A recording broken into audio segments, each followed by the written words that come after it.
Imagine waking up one morning, long before the sun has risen. The room is still dark, and for a moment there is only silence, the kind that presses against your skin, almost suffocating. You stare at the ceiling, and a sudden realization creeps over you. You don't remember the last time you truly felt alive.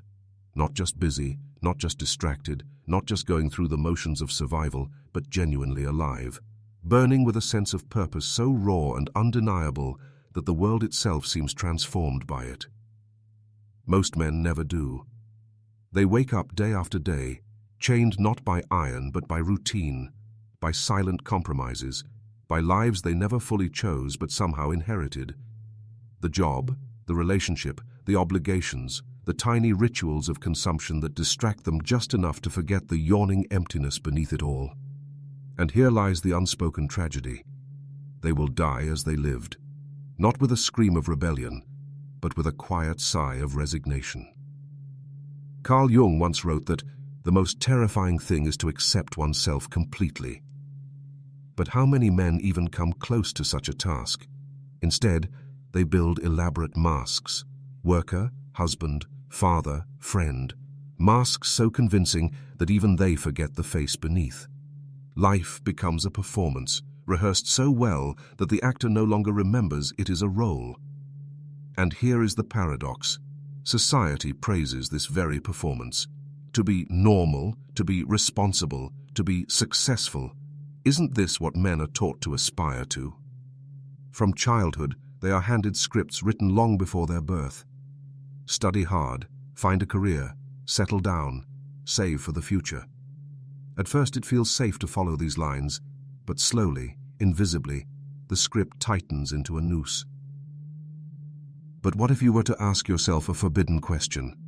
What if the life I am living is not truly mine? What if, in this very moment, everything you believe to be your entity, your work, your desires, your routines, is merely a borrowed dream fed to you by others? What if beneath all the noise of ambition and distraction, there lies a quiet, unacknowledged truth, that you are sleepwalking toward death, never once having fully awakened to life? The terrifying part is not that this might be true, it's that you may already know it. Deep down, in moments of silence, when the distractions fade, you feel the whisper of it. Maybe it's that strange emptiness that creeps in even during moments of supposed happiness, the gnawing sense that something is missing, though you cannot name it. Maybe it's the late-night thought you bury quickly beneath a glowing screen. Is this really all there is? And yet, you silence the question. Everyone does. Because to entertain it fully would mean dismantling everything you've built, everything you've been told matters. To admit that you may not be living your own life but merely surviving within someone else's design, it is unbearable. But the unbearable truth is this. Most men will go their entire lives without ever confronting this question. They will trade the fire of existence for the comfort of repetition. They will grow old without ever meeting the man they could have been. And when death comes, as it always does, they will look back and realize that they never truly lived. What does it mean to truly live? Is it wealth, pleasure, freedom, love, power?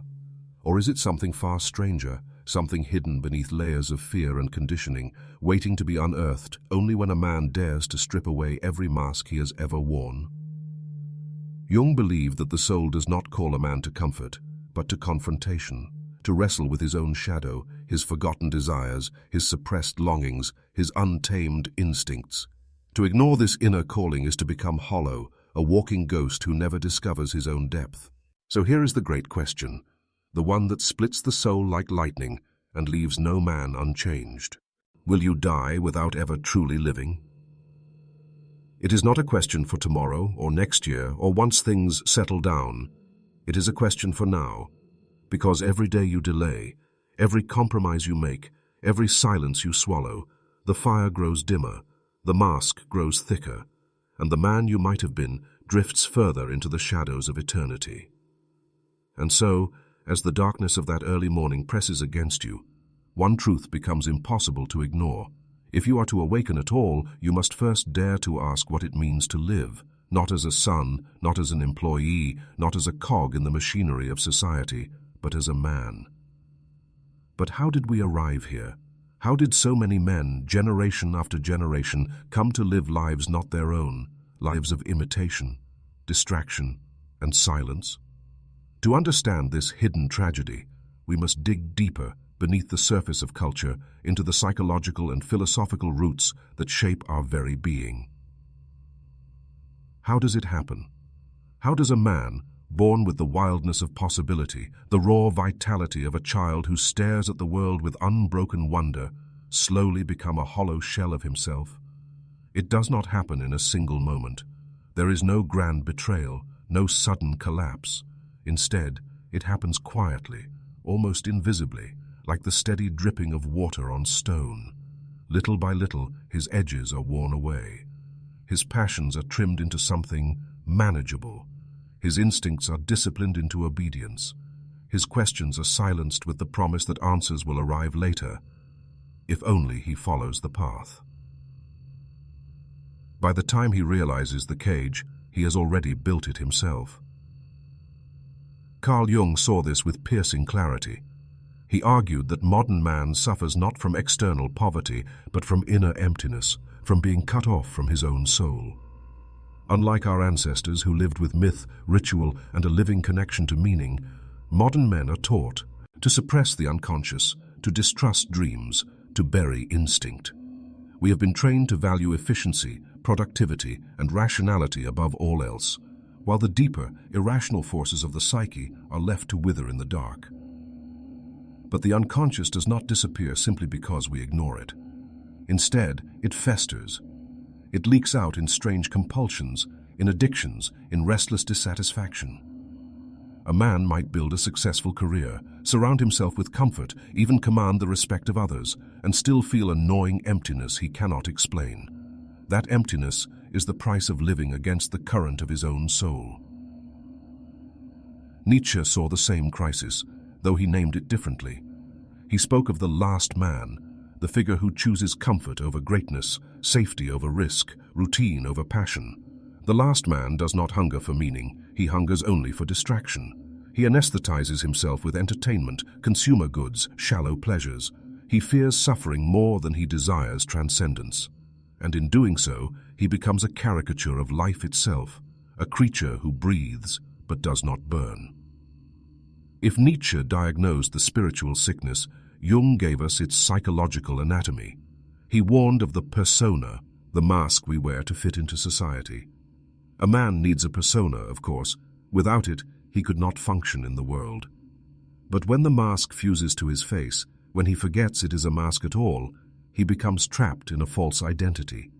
He lives for appearances, not for authenticity. He becomes what others expect, not what his soul demands. And yet the deeper roots go even further back, into the soil of childhood.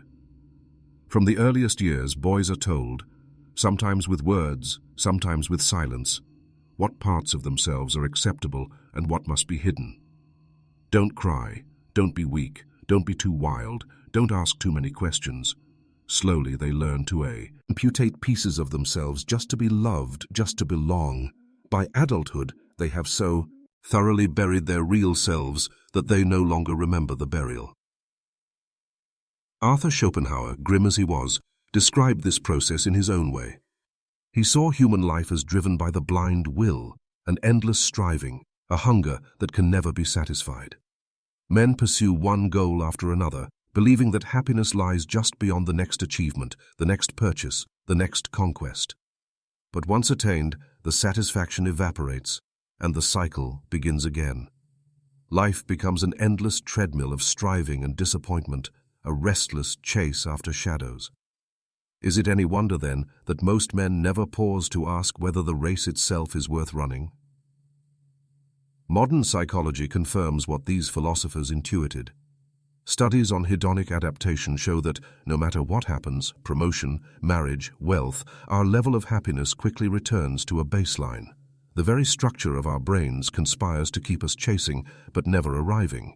Meanwhile, cultural conditioning ensures that the chase is always pointed outward, toward success, possessions, validation, rather than inward, toward authenticity. Aldous Huxley warned of this trap in Brave New World. He imagined a society where men no longer rebelled against tyranny because they no longer felt its weight. Instead, they were pacified by pleasure, numbed by distraction, lulled into docile obedience. It was not pain that enslaved them, but comfort. How close are we now to living in that nightmare, not imposed by a dictator, but willingly embraced through glowing screens, endless consumption, and the quiet sedation of routine? The hidden problem, then, is not simply that men are distracted or conditioned. It is that they have been cut off from their inner lives, from the raw, unpredictable depths of the psyche. They mistake survival for living, comfort for meaning, routine for destiny, and every structure of society, from education to media to economics, conspires to keep it this way. But here is the darkest truth. The problem is not outside of us. It is within. The greatest oppressor is not government, not society, not circumstance. It is the man's own refusal to confront himself, to ask the forbidden questions, to descend into the shadow, to face the terror of freedom. Jean-Paul Sartre once declared that man is condemned to be free. What he meant is this: there are no ready-made meanings, no universal scripts to cling to. Every man must forge his own purpose, or else be condemned to live by someone else's. This freedom is not comforting, it is terrifying. And so most men flee from it, back into the safety of imitation, distraction, routine. But here lies the hidden problem, unveiled. Most men are not destroyed by external chains, but by their own inner flight from freedom. They do not die because life was stolen from them, but because they refuse to claim it for themselves. And yet, if this is true, the implications are staggering. If men refuse to awaken, what unseen consequences ripple through their lives, their families, their societies? What becomes of a world populated by men who breathe but do not live, who consume but do not create, who obey but never rebel? The answer to that question is where the true horror begins. When a single man fails to awaken to life, it is a private tragedy. But when entire generations of men fail, the consequences spill far beyond the individual. They ripple outward, into families, into communities, into entire civilizations. And these consequences, though unseen at first, shape the very fabric of human existence. The first consequence is silence. Not the silence of peace, but the silence of suppressed voices, of unspoken truths, of desires buried so deeply that even their owner forgets them. A man who never confronts his own depths cannot speak with authenticity. His words are borrowed, his opinions recycled, his conversations thin. He becomes an echo chamber of society's expectations. And what is left when millions of men live like this? A culture filled with noise but devoid of meaning, a chorus of voices speaking, but none of them truly saying anything. The second consequence is emptiness disguised as achievement. Look around. Men climbing ladders, chasing promotions, buying houses, collecting accolades. Outwardly, it seems like progress. Inwardly, it is a hollow ritual. Cognitive psychology has a term for this: the hedonic treadmill. Whatever we gain, we quickly adapt to. The new car becomes ordinary, the promotion becomes expected, the recognition fades into the background.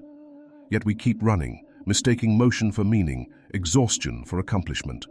And so entire lives are spent in this treadmill race, with the cruel irony that the faster we run, the less ground we cover. We chase futures that never arrive, always one step ahead of the present moment. We die waiting to begin. The third consequence is addiction, not just to substances, but to distraction itself. The modern world offers infinite ways to escape from the confrontation with the self. Alcohol, pornography, entertainment, consumerism, workaholism, all are different masks for the same wound. Jung warned that all neurosis is ultimately a substitute for legitimate suffering.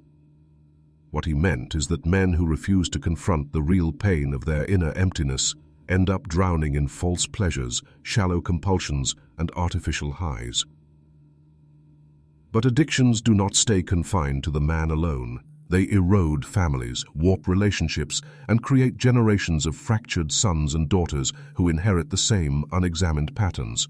Thus the sickness multiplies. Fathers pass on not wisdom, but wounds.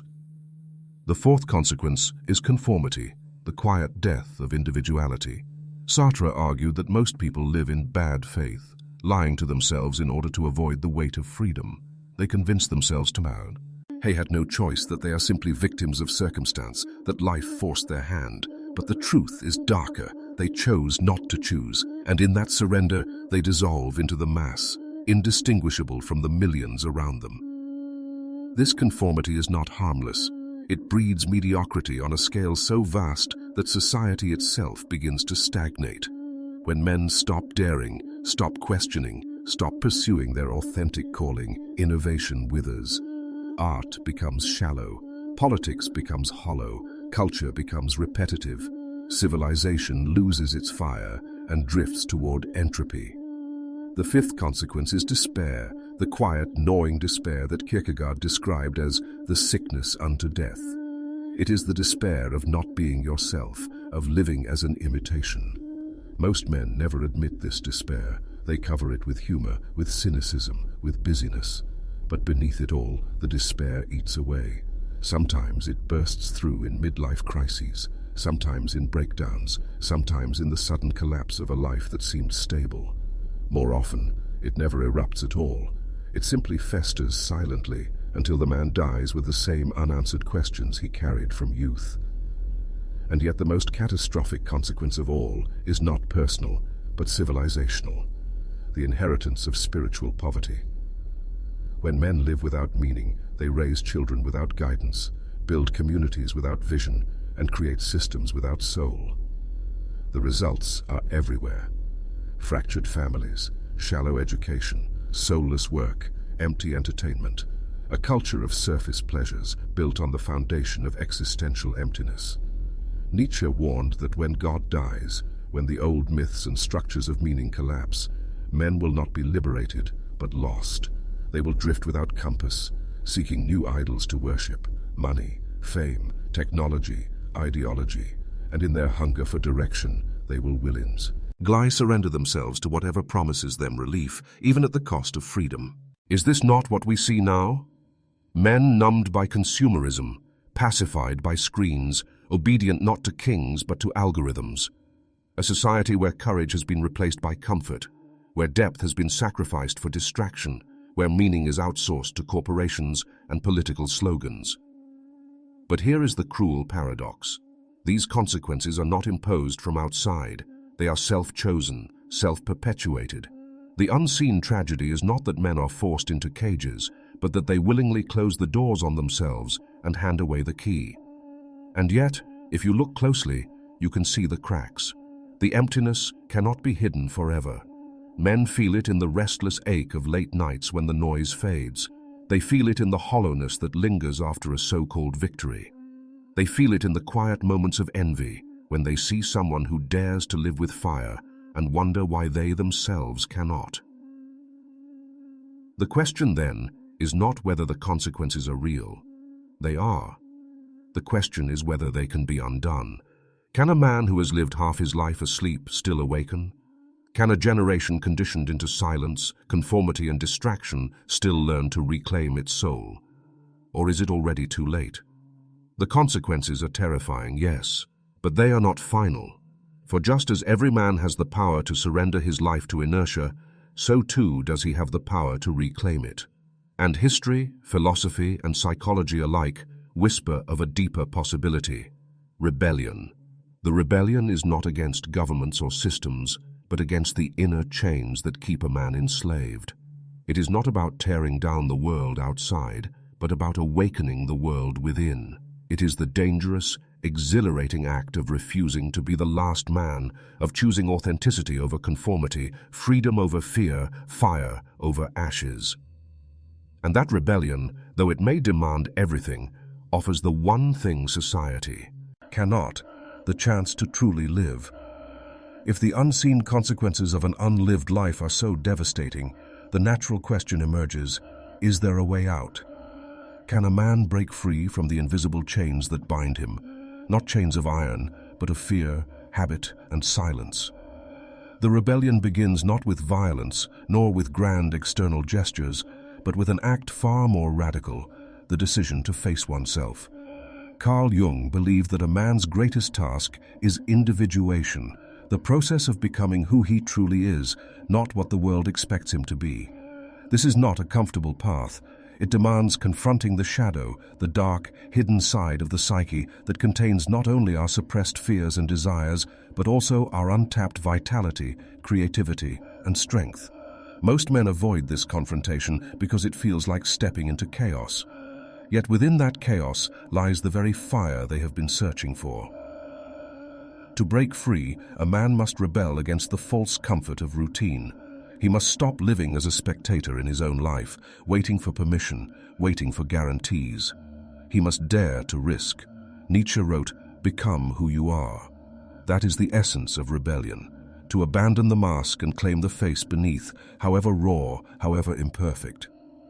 But what does this rebellion look like in practice? It begins with silence, the kind of silence that modern life despises. To sit alone, without distraction, long enough to hear the whisper of the soul.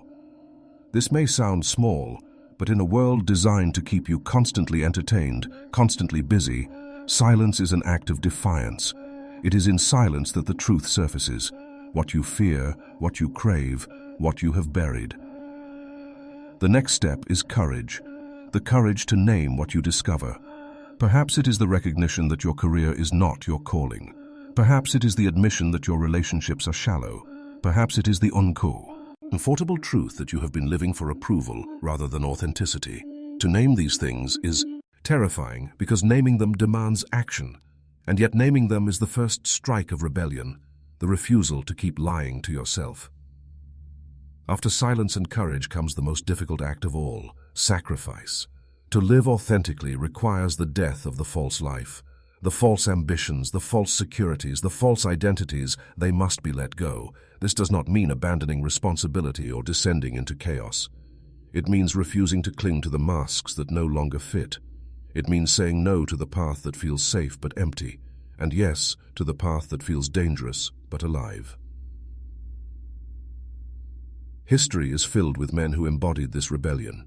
Socrates, who chose death over betraying his pursuit of truth. Siddhartha, who walked away from a palace of comfort to confront suffering directly. Vincent van Gogh, who endured poverty and ridicule to paint visions of the soul. These men were not free from struggle, they were consumed by it. But in that struggle, they found a depth of life that conformity could never provide. Rebellion also requires embracing suffering rather than fleeing from it. Viktor Frankl, who endured the concentration camps, discovered that meaning is not found in avoiding suffering, but in transforming it. He who has a why to live, Nietzsche said, can bear almost any how. To live fully, a man must stop running from pain and instead ask what his suffering is demanding of him. For often, suffering is the soul's way of dragging us toward truth. Yet rebellion is not a solitary act. A man who awakens to himself inevitably becomes a fire for others. His authenticity threatens the conformity around him, but it also inspires. When one man dares to live, he gives silent permission for others to do the same. That is why societies built on control fear authenticity so deeply, because one authentic man can ignite 1,000 others. But make no mistake, rebellion has a cost. You may lose comfort, approval, even stability. Friends may not understand. Family may resist. Society may mock. But what is the alternative? To gain the world's approval while losing your own soul? To trade the possibility of life for the guarantee of survival? That is no bargain worth making. To break free, then, is to choose fire over ashes. It is to embrace risk over security, authenticity over approval, depth over distraction. It is to say, I will not die without ever having lived. And yet, the rebellion is not the end. It is only the beginning. For beyond the masks, beyond the conformity, beyond even the rebellion itself, there lies a deeper truth. A truth so profound that it transforms not only how a man lives, but how he sees reality itself. The rebellion asks, will you dare to live authentically? But the ultimate truth asks something greater. What does it mean to live at all? You have seen the tragedy. you have felt the weight of the hidden problem, the unseen consequences, the desperate need for rebellion. But even now, a question lingers in the shadows. Is rebellion enough? To rebel is to break chains, yes, to cast off masks, to risk authenticity, to live with fire instead of ashes. But if you stop there, you may find yourself lost in a different kind of emptiness, one where the chains are gone, but meaning still slips through your fingers. Because rebellion, in itself, is not the destination. It is only the threshold. Beyond rebellion lies the ultimate truth, that living is not about escaping death, nor about grasping at pleasure, nor about proving yourself to the world. Living, in its deepest sense, is about embracing the reality that you will die, and choosing, in the face of that, to live with such intensity that death itself cannot rob you of your life. Carl Jung hinted at this when he wrote that the privilege of a lifetime is to become wow. Oh, you truly are. But what does it mean to become? It means realizing that you are not a fixed entity, not a role, not a static mask. You are a process, a becoming, a river always flowing. To cling to rigid identities, successful man, responsible man, respectable man, is to dam the river and suffocate the flow. To live fully is to surrender to the becoming, to step into the unknown of yourself without guarantees. Here lies the paradox. The more you try to secure your life, the less alive you become. Safety, comfort, stability. These are the illusions men cling to, thinking they will protect them. But life itself is risk. To live authentically is to walk willingly into uncertainty, to embrace chaos as the soil from which creation grows. Nietzsche captured this truth in his image of the eternal recurrence. He asked, if you had to live your life over again, exactly the same for all eternity, would you embrace it or curse it? This was not a thought experiment, but a test of life itself. If your existence is such that you would not willingly live it again and again, then you have not yet truly lived. The ultimate truth is to live so deeply, so fully, that you could affirm your life even if it repeated forever. Schopenhauer, though bleak, offered another piece of the puzzle. He saw life as endless striving, suffering without final satisfaction. But perhaps the ultimate truth is not to escape this striving, but to transform it, to choose what you strive for, to suffer for what is worthy. Pain is unavoidable, but meaningless pain is not. The man who chooses his burden, who suffers for what he loves, transforms suffering into strength. Viktor Frankl, who lived through hell itself, understood this. He wrote, "Life is never made unbearable by circumstances, but only by lack of meaning and purpose." The ultimate truth is not that life should be painless or easy. It is that meaning can be found in any moment, even in suffering, even in despair, if you choose to respond with courage. And so, the final realization emerges. True living is not found in avoiding death, nor in chasing pleasure, nor in accumulating achievements. True living is found in aligning yourself with meaning so profound that it carries you through both joy and suffering, through success and failure, through life and death itself. This is why most men will die without ever truly living, not because they lacked opportunities, but because they refused to confront the terror and the wonder of existence. They refused to ask the deeper questions. They refused to risk themselves in pursuit of meaning. They clung to safety while life demanded fire. But you are standing at the edge. You have seen the cage. You have felt the weight of the masks. You have recognized the unseen consequences. The rebellion has already begun, because to even glimpse the possibility of living differently is to begin to break free. The ultimate truth is not abstract. It is painfully, urgently real. It means asking yourself, if death came tonight, would I be able to say I have lived? Not existed, not conformed, not survived, but lived. If the answer is no, then life is calling you, now, not later. To stop postponing, to stop numbing, to stop waiting for the right time. There is no right time. There is only now. Imagine it. Imagine living in such a way that your very existence becomes a defiance against death. Imagine waking each morning with the awareness that this day is both fragile and infinite, a gift that demands to be spent, not hoarded. Imagine looking at your life and saying, yes, this is mine, this is who I am, this is what I chose. That is what it means to truly live. It does not mean you will never suffer. You will. It does not mean you will never fail. You will. It does not mean you will never doubt. You will. But within that suffering, failure, and doubt, you will be alive, and that is enough. One day, you will die. That is inevitable. But whether you die having lived, that is not inevitable. That is a choice. And so, the final, most powerful realization is this. Life is not something given to you. It is something you must take. It is not found in approval, not in security, not in distraction. It is found in the courage to burn, to risk, to love, to suffer, to create, to embrace the terrifying beauty of existence. Most men will die without ever truly living. The question is, will you be one of them? The choice is yours.